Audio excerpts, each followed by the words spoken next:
Today's number, 0. That's how many stocks Democratic VP pick Tim Walz owns. I'd rather talk about J.D. Vance. I think he looks like one of those illustrations on the back of a milk carton saying what a lost child would look like now if he were an adult. Also, Ed, he's definitely the kind of guy that invites you over for Bible study and won't stop asking if you want a massage. I like the first one. Did you come up with that? I don't come up with any of these. We need a Prof G original. That was great. There is so much good shit about J.D. Vance. I mean, with all the makeup he's wearing, he looks like he's joined a fundamentalist Christian metal band. Yeah, the eyeliner is insane, huh? But the eyeliner, the guy is clearly like the Handmaid's Tale, but he wears an eyeliner? What's going on here, Ed? Times are changing. We have to accept it. He also looks like the guy that will play him on SNL. Or I think he actually looks like you would look at your reflection in a teaspoon. I think you would look like him.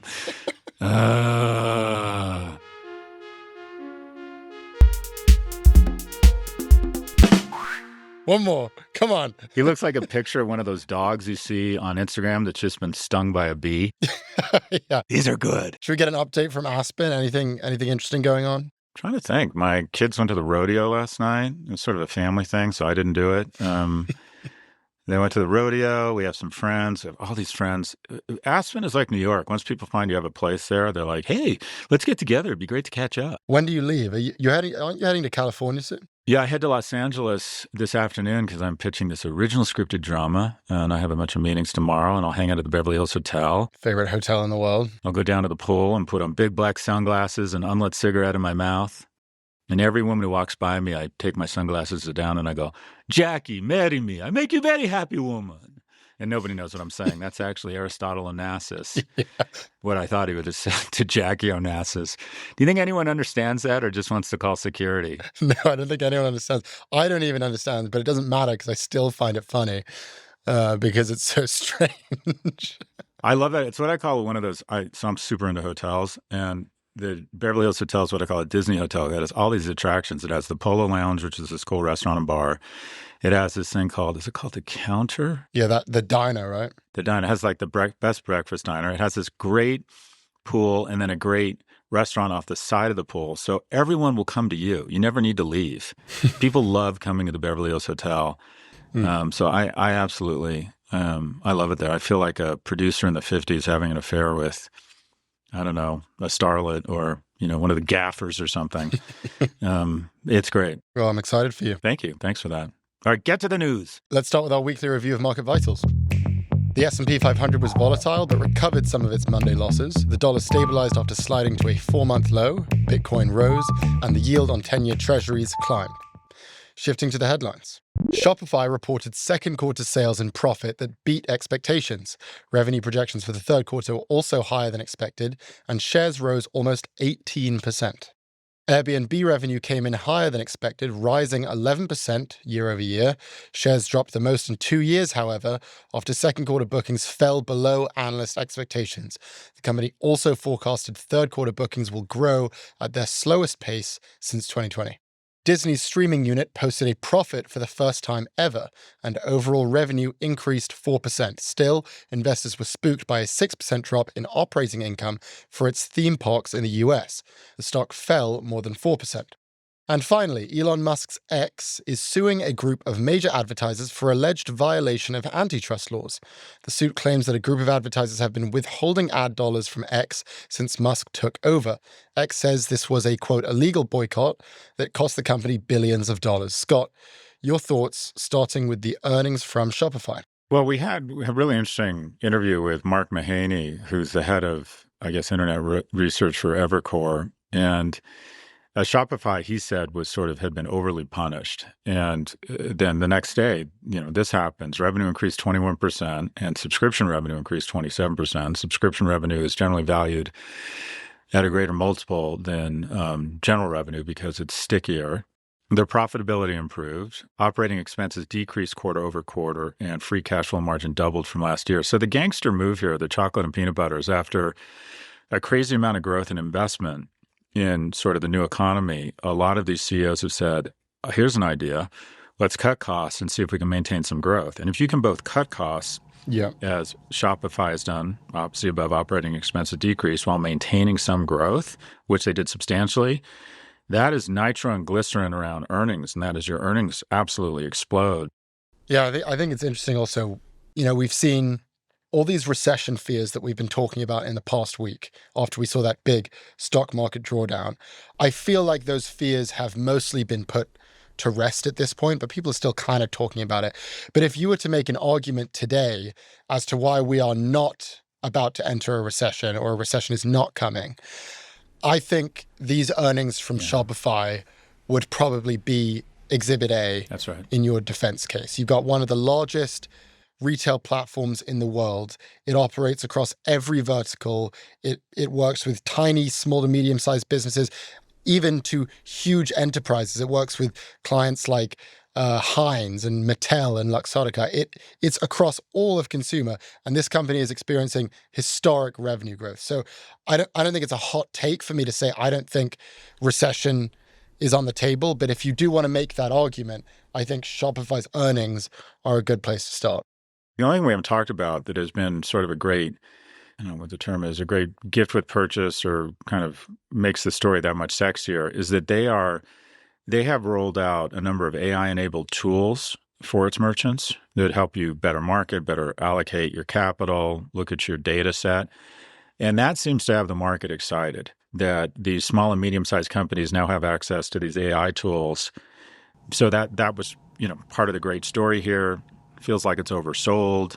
Year to date, the company is down 8%, right? So whereas when you look at Amazon year to date, Amazon is up 10%. So I just think a lot of this was when people got their pencils out, they said, all right, Shopify has been unfairly punished, is actually doing better than people think. Some AI, secret sauce, and it all adds up to, a good trade here. Should we talk about Airbnb? Let's do it.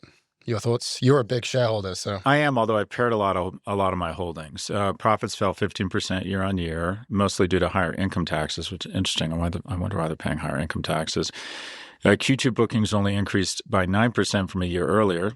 Still, good but below expectations. Airbnb said it expects a sequential moderation of bookings growth in the third. Can you imagine how many high-paid comms consultants came up with the term sequential moderation? I mean, literally, if you're having sex with someone and you just want to kill the moment, start screaming sequential moderation. What the fuck does that even mean? Anyways, booking lead times got shorter, a sign that customers have less confidence in making long-term financial commitments. I wonder if people are a little bit running out of money, or they're returning to the office, or they're not deciding to take a backpack and go work from Thailand. I don't know. Airbnb also expects margins to contract in Q3 as a result of higher marketing spend. One of the things I always loved about Airbnb is that they were one of the few companies that was able to exit the stranglehold of Meta, Alphabet, and Amazon. That the majority of their bookings are direct to site. So when you go and book a hotel, such as the Beverly Hills Hotel, and you use Expedia, which I love the Expedia site, if that traffic to the Dorchester Collection, who owns the Beverly Hills Hotel, comes in through Expedia, Expedia gets, I don't know, anywhere between $100 and $400 a night of the $1,300 a night that these firms are charging now, which dramatically reduces their margin, whereas Airbnb doesn't have to pay the toll nearly as often. So this is, I've always thought that Airbnb was the best brand in hospitality of the last several decades. As expected, the Olympics helped to increase demand in Paris. Nights booked in Paris for staying during the Olympics were over 5x higher than the same time a year ago. That's not a shocker. The stock was down 13% after earnings. Jesus, that's a hit, right? The bottom line is, I think they would have been fine. The numbers were fine. But what they're saying is they're trying to prep people for what sounds like it's going to be a shitty next quarter. And that term, sequential moderation, cost the company about $10 billion. So this is not about their performance, it's about their guidance. Yeah, I think that's exactly right. I think sequential moderation was the line that freaked Wall Street out. I think the other line that freaked them out was, quote, "We're seeing signs of slowing demand from US guests." So I think a lot of this is wrapped up in those more general fears about a recession in the US that we've been talking about, that we saw play out in the markets last week. I believe as it relates to Airbnb, those fears are really overblown. If you look at Airbnb's previous earnings report, which we also discussed on this podcast, they said almost the exact same thing. They said, we're seeing a moderation and we're seeing signs of a slowdown. And the market didn't really like it, but they weren't as upset about it as they were this time. I think if you are a long-term shareholder in this company, though, I really don't think any of this should bother you, because everything we're talking about right now is about near-term consumer demand. And all of that consumer demand is cyclical. None of this has to do with Airbnb as a business on its own. And all the things that make Airbnb great, you said this, the best brand in hospitality, #1 travel app in the world, one of the most network advantaged companies you could buy in the US stock market. None of that has changed. This is still a great company. It's just the consumer that has supposedly changed. So more importantly, I think the two of us should start a boy band called Sequential Moderation. You're going to be the dreamy front man. I'm going to be the brooding, depressed backup guy that develops a heroin addict and then overdoses. And then you'll do it behind the music, talking about what a good guy I was. By the way, if you wondering if they still sell edibles in Aspen, I think I just answered your question. By the way, I think it's time we started talking about legal edible products. I use Wild Thyme to help me wind down at night. I do 5 milligrams. The peach keeps me awake, and the grape is just too much, Ed. It's just too much. It's like being hit over the head with a sledgehammer. Have you ever recorded a podcast under the influence? That's a genuine question, by the way. No, I never have. We should change that. I don't think I've ever been under the influence when the sun's out. Yeah, I'm not. That's not my gig. How about you? How about tell all your future employers and potential mates? No, not yet. Not yet. I'm happy to change that, but we have to do it together. That's my only rule. No, I don't think anyone needs to see that. I become a better version of myself, a little bit fucked up. I'm nicer, more affectionate, more complimentary. I'm definitely much more interesting, a little bit fucked up. Anyways, yeah, we have things to cover. The next thing we have to cover is Disney's earnings. What are your thoughts on finally some profitability in the streaming unit? I was shocked that the stock didn't respond more positively, because I saw this as a pretty good quarter. Revenue up 4%, the EPS up 35%. So again, see above, same thing, right? That means they reduced their expenses while maintaining growth. So the company recorded a loss in the year-ago quarter, largely as a result of restructuring charges, making the jump in EPS this quarter less substantive. So you could argue it was sort of an artificial jump. But still, I was impressed. Where I think people got freaked out was that the experiences division, which is the parks, revenue increased 2%, while operating income declined 3%. And executives blamed moderating consumer demand. Again, more of this, at least they didn't call it sequential moderation. Disney's CFO said the lower income consumer is feeling a bit of stress and the higher income consumer is traveling internationally a bit more. Those are both really interesting things. One, people are running out of stimulus or PPP or whatever you want to call it. And something I've actually tangibly noticed in Aspen, I've been coming here, 8 or 10 summers in a row. The last 2 summers, it's dramatically less crowded. And I think it's because the high-end consumer who accurately describes who comes to Aspen has all this pent-up demand to go to Europe because they didn't go for 3 or 4 years during COVID. And so I think that they are leaving, basically going to the Amalfi Coast, because I haven't been there in a while. But the experiences group of the parks was always sort of the cash cow that kept on giving at Disney. They could go play in traffic with streaming, have their problems with ABC or activists, but they could always rely on a massive amount of cash flow from the experiences. I think that they probably haven't given the parks the love they deserve in terms of CapEx. I think they were milking them a little too much. It's expensive and not that great is the way I would describe Disney right now. And I think they recognized this, and a year ago they were going to start making more investments. But they got used to this massive cash flows and this milking. And I think I just think they milked it a little too hard, and they're starting to see the consumer turn away to other options. And I think this has spooked the market that, the parks aren't just going to keep generating cash flow without CapEx. Last year, Disney Experiences contributed 70% of Disney's operating profit, up from about 30% a decade ago. God, that's incredible. And there were some other positives this quarter. Disney's streaming division generated a profit for the first time. I think that's a big deal. And they also had that big movie, Inside Out Part 2. Is that what it was called? Mm-hmm. What did it do? Like $1.5 billion. I'm finally at the stage where my kids are old enough that we don't have to go to every single kids movie. I saw the Emoji Movie in theaters, Ed. The Emoji Movie, where the star was like that four-fingered hand. Oh my God. Don't have kids, Ed. Don't have kids. Anyways. Yeah, the stat that caught my attention the most was Inside Out 2, which I saw.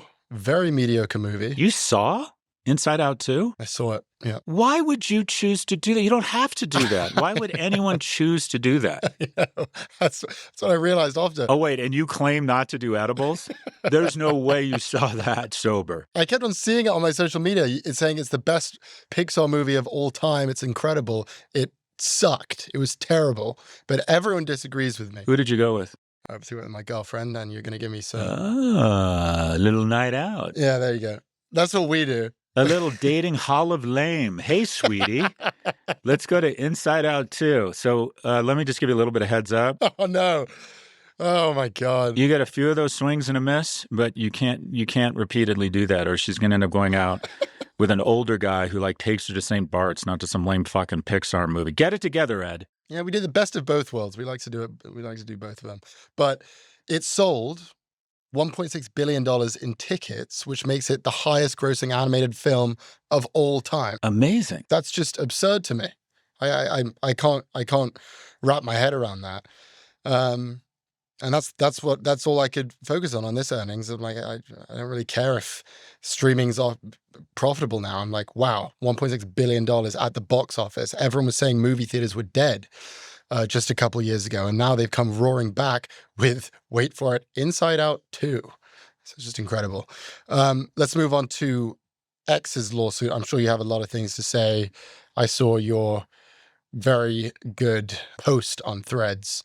Thoughts on X's lawsuit here? This is not only stupid, it reflects something that's a little bit more mendacious. So the idea that someone who claims to be a free speech warrior, which, by the way, is total bullshit on kind of the supply side. He throttles the speech of the New York Times. When we have White Dudes for Harris, somehow the account for White Dudes for Harris shut down during the speech, somehow just went offline. And then to claim that he's a free speech warrior, advertising is a form of speech. And your ability not to say something. So people often ask me, are you upset that other people aren't speaking up about Israel? I'm like, free speech means I get to say what I want, but it also means someone has the opportunity to not say something if they don't want. That's their right. And it's the same way with advertisers. The notion that you have some sort of legal obligation to advertise across any platform, especially the Nazi porn bar that is Twitter now, is just fucking ridiculous. The suit alleges that this group, the Global Alliance for Responsible Media, or GARM, triggered a boycott of Twitter ads immediately following Musk's purchase of the company in October 2022. GARM encouraged advertisers to avoid X after Musk bought it. And this quote-unquote illegal boycott, according to the suit, cost X billions of dollars in revenue. Musk wrote on X, "We tried being nice for 2 years." Why? By telling them to go fuck themselves? He literally said that on stage. He was trying to play nice. That's him nice. Yeah. And got nothing but empty words. Now it's war. Really, boss? Really? X generated almost $1.5 billion in revenue for the first 6 months of 2023, down almost 40% from the same period in 2022 before Musk bought the company. You have never seen a company over $1 billion during non-wartime decline the way that X is literally the worst performing business in modern history outside of wartime. And so they're going to start suing advertisers? This just makes abso-fucking-lutely no sense. What are your thoughts, Ed? I think you nailed it. And I think that desperate people do desperate things. And the reality for X is that their revenue has fallen 83% in the past 2 years. They went from 700 million in quarterly revenue to just over 100 million in the most recent quarter. Is that right? Because if they generated $1.5 billion revenue in 6 months... That's what the New York Times has reported, is that in their most recent quarter, they made over $100 million in revenue. And in 2022, in the same quarter, the number was $700 million. So I just want to be clear. The New York Times is claiming the most recent quarter they did $100 million? Yes. Well, that means the company's almost out of business. Exactly. That means it's basically totally imploded. Did you see Did you see the hostage video that CEO Linda Yaccarino put out? So I was going to get to that too, exactly. I thought it was a parody. The evidence and facts are on our side. They conspired to boycott X, which threatens our ability to thrive in the future. That puts your global town square, the one place that you can express yourself freely and openly, at long-term risk. I have some advice for her and for Elon and for X. They need to go to Meta and they need to find and locate whoever was behind Mark Zuckerberg's rebrand. And then they need to give whatever drug they gave Mark to make Mark look cool suddenly, they need to give Linda Yaccarino that drug. Because that video, as you have just pointed out, that was, in my view, one of the most awkward, stiffest, weirdest statements I've ever seen from a CEO. It did look like she was at gunpoint. It's one thing to accept a job as the internet's best compensated rodeo clown, but it's another thing to watch this person perform it. Well, I don't blame her for taking the job. I would have taken the job for sure. Yeah, I agree. It's just, it was a trap. I mean, there's no way that you can do that job right. I guess it's a question of doing it as not badly as possible. I think it's an impossible job though. We're back with Prof G Markets. Google is a monopoly. That is the ruling from Judge Amit Mehta on the biggest US antitrust trial in decades. Judge Mehta found Google has illegally exploited its dominance in the search business to crush competition and suppress innovation. Its roughly 90% share of the market was evidence of that dominance.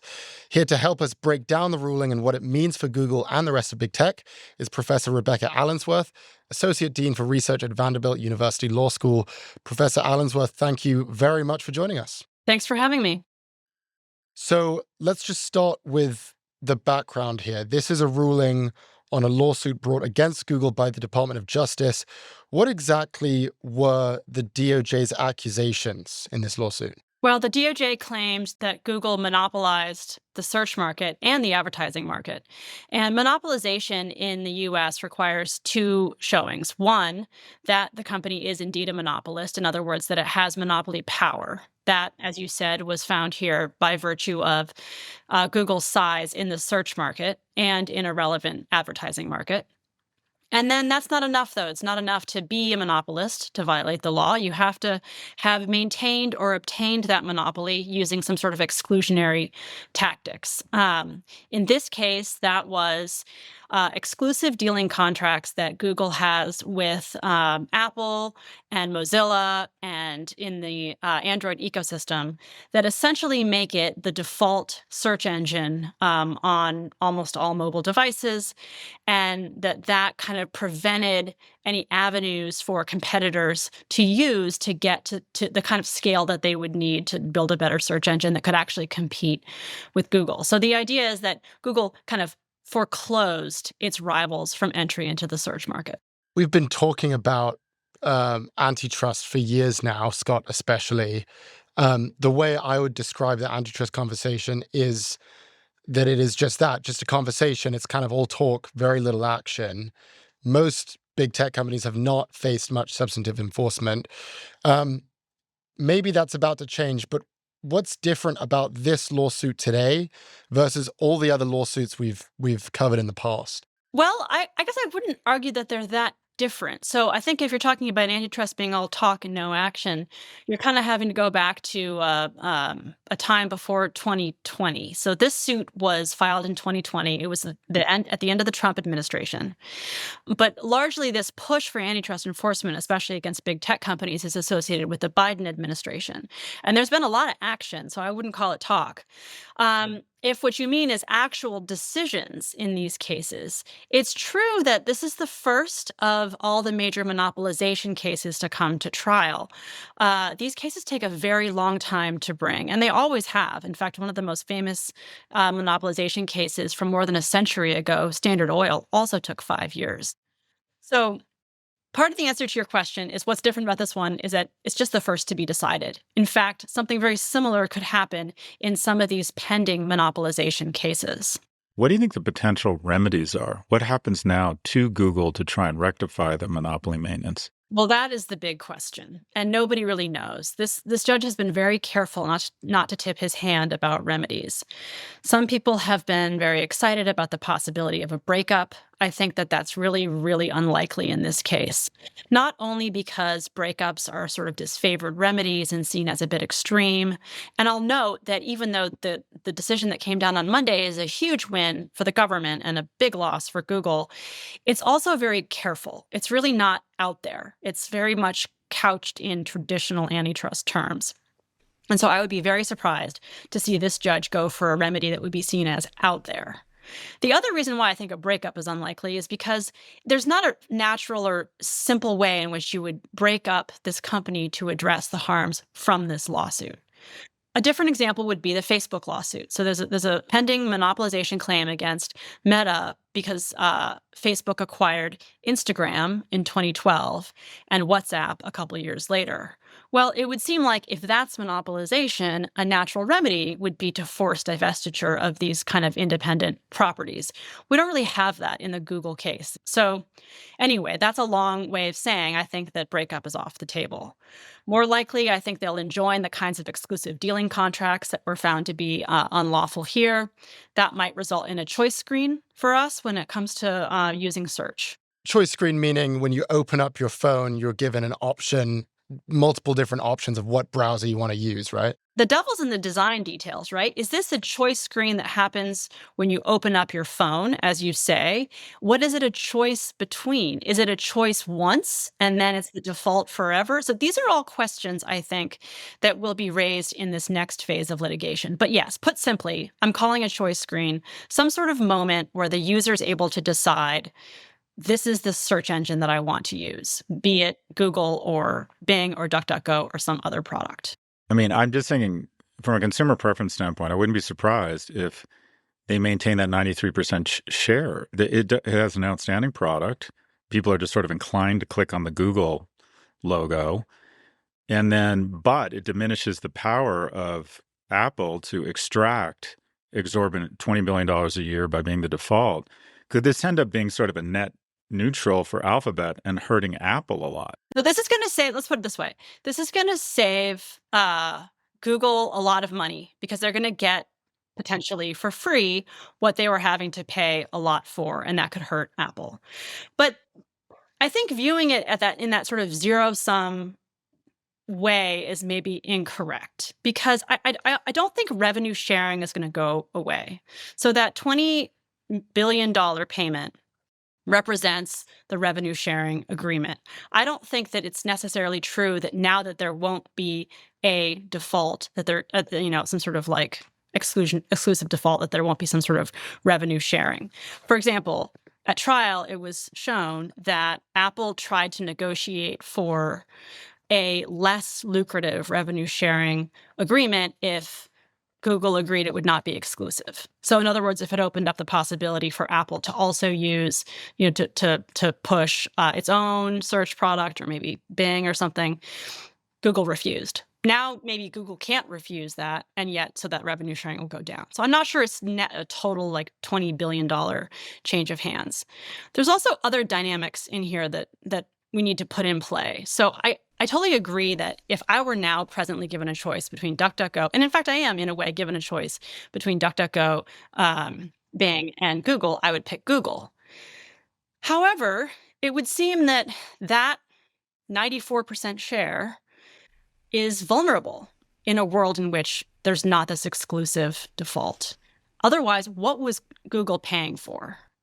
And so over time, I think it's reasonable to assume that if you open up these barriers, something will change within this market. It kind of unfreezes the market. And does it on day two, really alter Google's market share?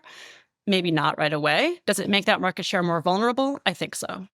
One thing I found really interesting is that the Google's stock wasn't actually affected too heavily by this decision. It did fall, but so did the rest of the market. And this drop wasn't that much more pronounced than the rest of the stock market, which leads me to believe that Wall Street isn't worried about this from a shareholder perspective. Perhaps they think Google won't be punished, or that if it is punished, the punishment is going to be extremely light. I'm wondering if you have any thoughts on that, and is Wall Street correct if that's what they're assuming here? Okay, well, you have a lot more expertise about whether Yeah. movement of the markets actually reflects real information about whether the future will happen, and I tend to be a little skeptical about that, but I think the fact that that the markets didn't move in a way that reflected panic about Google makes perfect sense to me for a few reasons. One, reasonable antitrust law enforcement is not going to destroy these companies. It is going to Hmm. shift their tactics. It's going to make them compete harder. I don't see that meaning that Google's not a good bet, right? I mean, I don't think that that's a reason to sell your Google stock. That the only reason why this company is worth investing in is because it has a lockdown illegal monopoly, and when that's threatened, the company is worthless. That's just sort of a straw man argument. Which is another reason why I think when the tech companies say, "Why are you trying to destroy us, America? We make your most valuable products." That's also a little bit of a straw man argument. The other thing is this is gonna take a very long time. This is gonna take potentially years. I would say potentially up to a year before we know what the remedy is, whether it's strong or weak or whatever, and probably another year before it's implemented. Wow. And so this is where I defer to the experts on how markets move.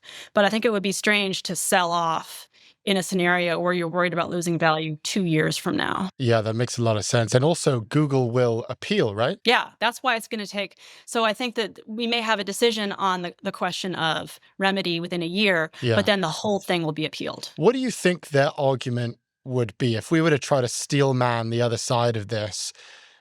How do you think Google will argue that those $20 billion payments to Apple were kosher and that they are, in fact, not a monopoly? Well, I mean, they made these arguments at trial. The argument that they're not a monopoly is pretty weak. Yeah.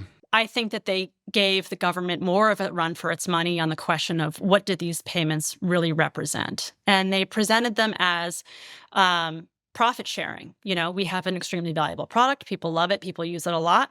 And we have so many eyeballs on our stuff day in and day out that we make a lot of money off of advertising revenue.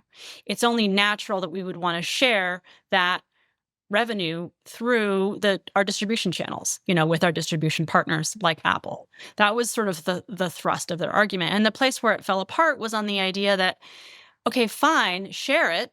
Why does it have to be exclusive? What is the value, not to Google, which is clear the value, but what is the value to consumers that this be exclusive? We'll be right back. We're back with Prof G Markets. What do you think this will do for antitrust moving forward? I mean, you talked about the fact that there are several other antitrust cases in litigation at the moment. I also like your point that I'm saying nothing's happened, but the reality is these things take a while and I've just been impatient. But it is annoying how long it takes. But do you think this decision will have any effect on those cases? Does the fact that Judge Mehta ruled in favor of the Department of Justice do anything to affect what's going on with Meta and Microsoft and all these other big tech companies? Absolutely. In ways that are big and small and short term and long term. So it's hard to know where to start. But the first is just that this is an indication of the times that we're in now. This is a data point of how a sort of careful, legalistic, pretty much down the middle federal judge thinks about this kind of monopolization case, of which there are, 4 other ones pending. So it's just kind of like a test case. And I think for that reason, we can think about what it means about the other cases. Not that they're all as strong as this one. They have their own problems, but it is a data point that I think is very relevant. And the other is in specific holdings that he made, that these are not going to be precedential. You don't have to follow them if you're a judge in another case. But he said a lot about how you define a market in tech, about the power of defaults, about the importance of scale in tech markets that are in various ways relevant to these other cases. And so I think that it could be hugely influential in those ways too. Quick question, Professor. Imagine there's a presidential candidate and a VP candidate, and this VP are basically sort of bought and owned by the tech industry. That some tech bros have said, we'll get you $1 billion, but we want you to take a very much a free markets, laissez-faire, hands-off approach to tech. Could they? Is this a hypothetical? This is a total hypothetical. So imagine a different world where you had an insurrectionist and a rapist running for president. Okay, so they get elected. Could they effectively, if they decided, could they undo this decision or just make it essentially neuter the whole thing and stop it? Yes, technically. So they could, from a legal perspective, they could not appeal. For example, they could abandon their appeal. They could change what's being sought on remedy. So I think the remedy phase is going to last probably through the election. But I will remind you that this hypothetical presidential candidate was the president when this case was brought. So so it's actually not a Biden administration case. So it would be optically odd in this particular case to switch horses in that way. You mean hypocritical and inconsistent? So maybe the answer is that definitely will be abandoned. I think the conventional wisdom is that it won't be. And for that, I defer to some regulators and former heads of these agencies that have said that this will kind of survive into part of it is like, so now we're talking politics and not antitrust, and I'll do my best here, but I could see somebody spinning this to their own advantage as their own win in a way that actually was politically expedient, even if it is against a big tech company. When I saw this, I saw that the biggest or the most important feature of this decision wasn't what happens to Alphabet or even to its partners. It's just that it feels like antitrust has its mojo back. And that this is there was a general, almost a bereft resignation, that's redundant, that we had been overrun by these guys, or government just couldn't compete. Government couldn't, they kind of show up and almost dare them to try and do this shit. That they had more lawyers, public sentiment behind them, consumers love their products, try to take us on. And the DOJ and the FTC have, and they've taken on, one of the biggest and most well-resourced and most over-lawyered and over-lobbyist, and they've won. And this to me represents a change in the tide where the government and the kind of antitrust folks have their mojo back and might inspire some of these companies to prophylactically. I can see Alphabet spinning YouTube. I can see Amazon spinning AWS going, we're going to become more valuable. And we want to get out in front of this because clearly these guys are no longer afraid of us and judges are no longer afraid to rule against us. It feels like momentum has shifted dramatically here. Your thoughts? I could not have put it better than that. That is what I think is so important about this case. What it does for Google and the specific search market in question, I think is a little bit unclear at this point. But what it definitely shows, well, first of all, the holding that Google has monopoly power also opens the door to everything else it's going to now do with that power. So let's say that they're negotiating contracts to get content for AI. Well, now they're negotiating contracts for AI content to train their models as a monopolist.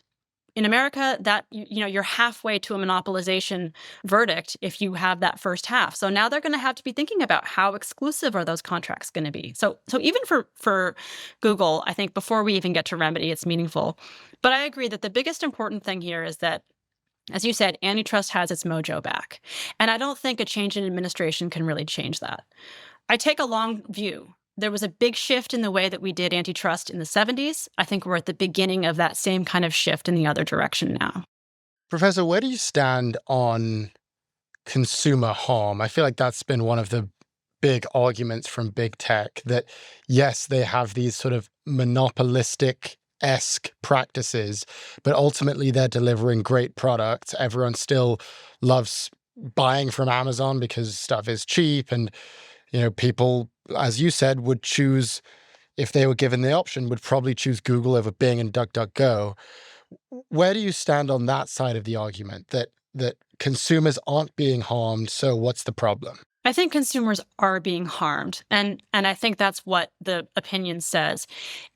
The question is, how innovative are these companies? How much energy is Google putting into defending its monopoly that it could be putting into competing? What other smaller search engines, like Neeva is an example that came up during the trial, could have been bringing something new to the table that aren't? I think the most striking thing about this opinion is that it actually uses this idea of innovation, which the big tech companies have been using as kind of trying to beat back antitrust laws, saying antitrust enforcement is going to stifle innovation. And it says, no, it's Yeah. you that's stifling You aren't that innovative. well, so I mean, the idea that antitrust law can be used to improve innovation, I think, is really squarely in this case. I'd love to get your view on the rest of these antitrust cases. There are cases out against Meta, Microsoft, Apple. Which company, in your view, is the worst when it comes to antitrust? Which is the most monopolistic? Which has violated the most amount of laws? And in your view, which one is most in need of some sort of enforcement or breakup? That's a hard question to answer because I'm inclined to say Amazon has the worst impact on markets and is the most problematic. But it is also, I think, the least likely to be found to be a monopolist. And that's because of some defects in the way that antitrust law has evolved over the last 40 years that need to be undone, and they can only be undone incrementally. So, in other words, I think that the pending suit against Amazon is the weakest, but it's the one maybe that I'm most rooting for. So I can't predict that they're going to win. I think the strongest of the pending suits, I think the suit against Apple came out a lot stronger than I thought it was going to. Around the App Store and kind of usurious pricing around the App Store? No, it's more the green bubble, blue bubble is the way that people are kind of shorthanding it. It's the idea that they're degrading the quality of Android on the phone so that people choose the Apple ecosystem kind of artificially. And they're holding back interoperability in order to basically keep Android at bay. That's a decent complaint. The thing you said that I found fascinating with Amazon is probably the most in need of a breakup, I imagine because you believe it suppresses competition, but it's the least likely to be broken up on legal grounds, which connotes the need for the change in antitrust law. And I'll cosplay an antitrust lawyer here. Don't we need sort of a return from the Bork kind of test around consumer pricing to more Brandesian around what makes markets less or more competitive? Don't we need to move from the consumer test back to just the competitive test? So I actually believe in the consumer welfare standard, but I find that when I talk about it, often people who also believe in the consumer welfare standard describe it in a way that I don't recognize. They'll say things like, consumer welfare standard demands present short-term numerical harm to consumers to make for an antitrust violation. I don't believe in that. I think all these lawsuits describe long-term, meaningful consumer harm. And to me, I think that you can get 95% of what the Brandeisians want through a sort of common sense and reasonable understanding of what consumer welfare really is. So I'm kind of actually in my own work struggling with whether I say I believe in the consumer welfare standard, because that phrase often means something that I can't endorse. On the other hand, I do feel like moving away from consumer protection, you lose a lot of well, what are we doing here exactly? What does competition mean? So I feel ambivalent about that question. Just as we wrap up here, one observation. Professor Allensworth, you are outstanding. You are outstanding. Your ability to take these topics and make them seem somewhat interesting, which is nearly a miracle of oration and presence. You are in the right seat helping shape legal minds. We very much appreciate you coming on, and again, really enjoyed this conversation. Well done. Thank you. That's really nice to hear. Thank you so much. 100%. Rebecca Allensworth studies antitrust and professional licensing. Her work on antitrust focuses on how to adapt competition policy to address competition problems posed by tech platforms. She teaches contracts and antitrust law at Vanderbilt University and is a 6-time winner of the Hall Hartman Outstanding Professor Award for Excellence in Teaching. Clearly too qualified to be on this podcast. Thank you very much for joining us, Professor Allensworth. Thank you.